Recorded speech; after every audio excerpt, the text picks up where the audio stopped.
지난주 토요일부터 누가복음을 묵상하고 있습니다. 이 누가복음은 기록한 사람이 누가라고 했고 이방인 출신의 인물이라고 했습니다. 이방인 출신의 인물이 이방인에게 1차 대상인 데오빌로 각하에게 이제 전하는 복음서인데 이 누가가 모든 일을 근원부터 자세히 미루어 살피면서 이 일이 어떻게 진행된 것인가, 그리고 누가복음의 주제인 우리 예수 그리스도께서 인간으로, 완전한 인간으로 이 땅에 공생의 사역을 하실 때 어떻게 태어나시는가 하는 것부터 자세히 미루어 살펴서 전하고 있는 것이 누가복음의 내용입니다. 그래서 예수님이 인간의 몸을 입고 이 땅에 태어나신 과정이 어떤 과정인가, 그리고 그 전에 먼저 앞서 길을 예비했던 세례 요한은 어떻게 해서 이 땅에 났는가부터 지금 살피고 있는 것입니다.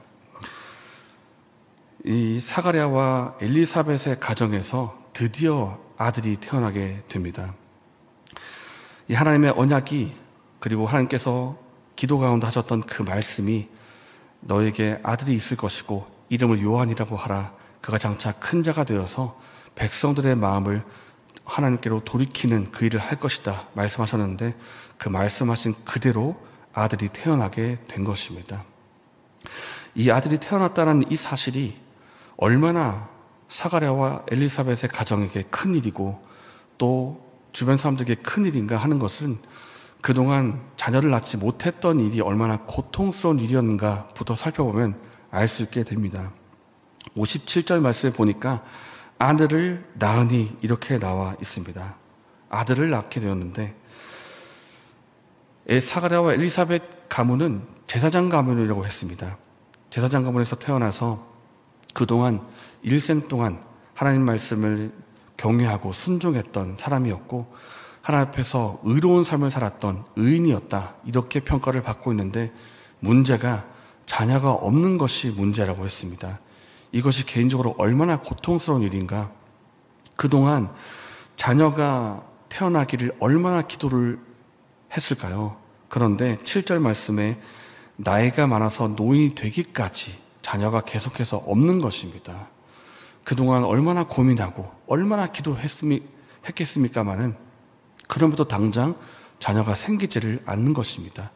이것이 개인적으로 고통이 됨과 동시에 주변 사람들을 생각해서라도 고통이 되는 것은 그 당시에 사회적인 인식 가운데 하나가 자녀가 없다는 것은 하나님으로부터 복을 받지 못했다라는 것이고, 어떻게 보면 하나님 앞에 뭔가 잘못과 죄가 있기 때문에 자녀가 태어나지 않은 것이다, 이런 인식도 받을 수가 있는 시대라는 것입니다.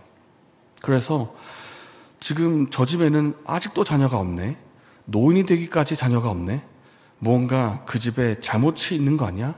하나님 앞에서 죄 지은 거 있는 거 아니야? 이런 수근수근 하는 소리가 직접적으로 들리지 않는다 할지라도 그것을 상상하는 것만으로도 엄청난 고통이 그 가문에 있게 되는 것입니다. 그 가정에. 그렇기 때문에 얼마나 그것이 개인적으로 또 사회적으로 고통이 되고 그것 때문에 얼마나 기도를 많이 했겠습니까마는, 아직도 자녀가 없다가 이제 하나님께서 기도를 들으시고 응답하셔서 내가 너의 기도를 들었고 내가 너에게 아들을 주겠다. 그리고 이 아들은 이름이 장차 요한이 될 것이고 이 아이는 장차 하나님 앞에서 큰 자가 되어서 이스라엘 백성의 그 마음을 하나님께로 돌이키는 역할을 하게 될 것이라는 그 예언의 말씀이 실제로 이루어져서 오늘 본문에서 아들을 낳게 되었다라는 것입니다. 그동안 가지고 있던 고민들, 그동안 했던 기도들, 그동안 받았던 모든 스트레스와 흘렸던 눈물들, 그리고 당장 믿지 못해서 했던 그 실수까지도 하나님께서 모든 것을 다 통틀어서 선을 이루시는 놀라운 역사가 오늘 본문에 일어났다는 것입니다. 그래서 아들이 태어날 때 이름을 어떻게 할까요? 사가랴로 할까요? 아버지가 이름을 짓게 되어 있지만 아버지가 입이 닫혀 있으니까 말을 못하는 것입니다. 그래서 주변에서 사가랴로 합시다, 아버지 이름을 따라서. 그때 드디어 입이 열리면서 요한을 이제 이름을 짓게 되고 하나님을 찬양하게 되는 놀라운 역사가 있게 되는 것입니다. 하나님께서는 우리의 기도를 들으십니다. 우리가 받고 있는 고통을 알고 계시고 우리가 가지고 있는 고민을 알고 계시고 우리가 이해하지 못하는 그 고통 가운데 고민할 때, 눈물 흘릴 때, 기도 드릴 때 하나님께서 그 모든 것을 다 듣고 계시고 보고 계신다는 것입니다. 그리고 그 모든 것이 합력해서 선을 이루시는 분이 하나님이시고 특별히 하나님의 말씀대로 이루시는 분이 하나님인 것을 우리가 믿기를 바랍니다.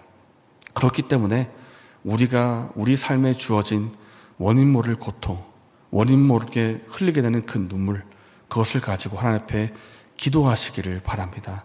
우리가 하나님 앞에 나아가서 기도하면 하나님께서 그 기도를 반드시 들으시고 때가 되면 하나님의 기쁘신 뜻대로, 선하신 뜻대로 그 모든 것을 이루어 가실 것입니다. 이러한 은혜가 저와 분에게 있기를 예수님의 이름으로 축복합니다. 또 한 가지 살펴볼 것은 이 자녀가 드디어 태어나고 그래서 그날만큼은 정말 엄청난 잔치가 되었습니다. 아들이 태어났고 하나님께서 하신 말씀대로 다 이루어졌고 이제 그동안 받았던 수치까지도 나의 그동안 했던 실수까지도 다 합력하여서 이제는 기쁨의 소식이 되고 그동안 흘렸던 눈물이 기쁨이 되는 놀라운 일이 일어났는데 그런데 우리가 또 한 가지 주목해서 볼 것이 있는데 이 아이가 어디서 자랐는가 하는 것입니다. 함께 80절의 말씀을 읽겠습니다. 아이가 자라며 심령이 강화해지며 이스라엘에게 나타나는 날까지 빈들에 있으니라. 아멘. 아이가 많은 사람들의 축복을 받았습니다. 그리고 주목을 받았습니다. 와, 이 아이가 장차 어떻게 될까? 이 아이가 정말 태어나는 과정부터 심상치가 않았는데 어떻게 될까? 많은 사람들이 주목을 했을 것이고 부모님도 많은 기대를 했을 것입니다. 그런데 이 자녀가 어디에서 자라는가 했을 때 빈들에서 자랐다. 이런 표현이 나옵니다. 빈들. 이 빈들이라는 표현은 그 원문을 보면 의미가 광야라는 뜻입니다. 광야.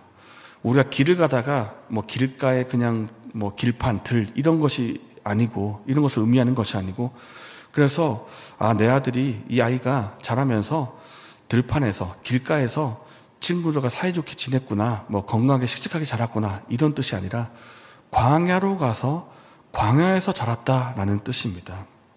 광야에서 무엇을 했겠습니까?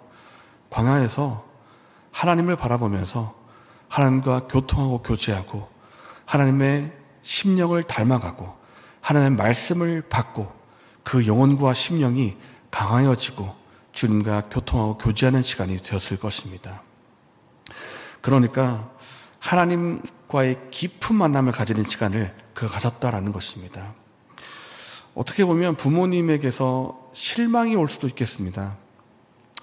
정말 이 아이가 장차 하나님 앞에서 큰 자가 될 것이고 하나님 앞에서 이 이스라엘 백성의 마음을 하나님께 돌이키는 역할을 할 것이면 정말 대단한 역할 아닙니까? 그러면 생각하기를 이 아들이 정말 얼마나 큰 일을 할까? 그리고 앞으로 교육을 많이 받아야 되겠지?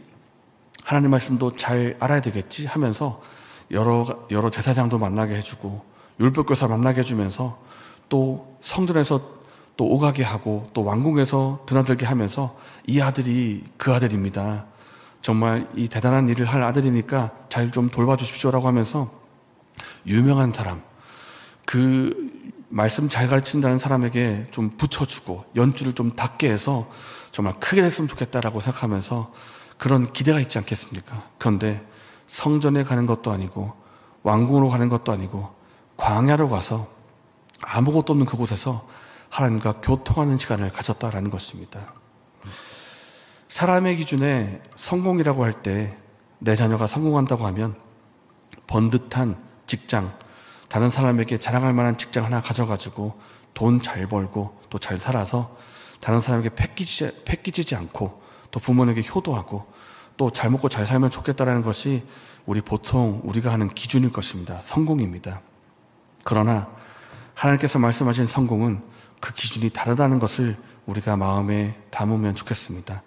제가 결혼하지 않고 자녀를 두지 않았기 때문에 경험적으로는 말씀드릴 수가 없지만은 하나님께서 말씀하실 때의 성공이라는 것은 그 자녀의 삶을 통해서 하나님의 뜻이 이루어지는 것이 바로 성공입니다. 이 자녀가 하나님의 뜻을 이루기 위해서 무슨 시간이 필요한가 하면 광야의 시간이 필요합니다. 하나님께로 나아가서 하나님을 깊이 만나는 시간, 하나님과 깊이 교제하면서 하나님의 성품을 바라보고 하나님의 말씀을 바라보면서 그 심령에 하나님을 닮아가고 하나님의 말씀을 그 마음에 담아두는 시간이 필요하다라는 것입니다. 그렇기 때문에 주일에 주일학교가 필요한 것이고 교사의 역할이 필요한 것이고 우리 부모님의 기도가 필요한 것입니다. 우리의 자녀가 정말 세상에서도 잘 살면 좋겠지만은 먼저 앞서서 그가 하나님 앞에서 자라는 자녀가 되게 해달라고 우리가 기도하면 좋겠습니다. 하나님과의 교통이 있는 자녀, 하나님과의 교제가 있고 하나님을 닮아가는 자녀가 되게 해달라고 기도하면 좋겠습니다. 그럴 때 그 자녀가 그 심령이 강화해지고 그 심령에 하나님의 성품을 담아서 세상에서 하나님의 뜻을 이루는 사람이 될 것입니다. 그래서 우리가 우리 아이가 재능을 가지고 세상에서 역할을 하는 자녀가 되게 기도를 하되 먼저는 하나님 앞에서 교통하는 자녀, 하나님과의 교제가 있는 자녀, 광야가 있는 자녀가 되어서 하나님의 마음을 알고 하나님의 뜻을 아는 자녀가 되게 해달라고 기도하면 좋겠습니다. 이렇게 두 가지를 가지고 기도할 수 있는 이 시간 되기를 예수님의 이름으로 축복합니다. 함께 기도하겠습니다. 하나님의 뜻은 반드시 이루어집니다. 우리가 생각할 때 이루어지지 않는 것 같고 내 주변 상황이 이루어지지 않는 것 같다 할지라도 하나님께서 하신 말씀은 반드시 이루어진다는 것을 우리가 믿고 기도하면 좋겠습니다. 그리고 우리 자녀를 위해서 기도할 때에는 우리 자녀가 하나님과의 교통이 있는 자녀, 교제가 있는 자녀, 하나님의 마음과 뜻을 아는 자녀가 되게 해달라고 기도하면 좋겠습니다. 이렇게 기도하시고 개인적인 제목을 기도하신 후에 자유롭게 돌아가시겠습니다.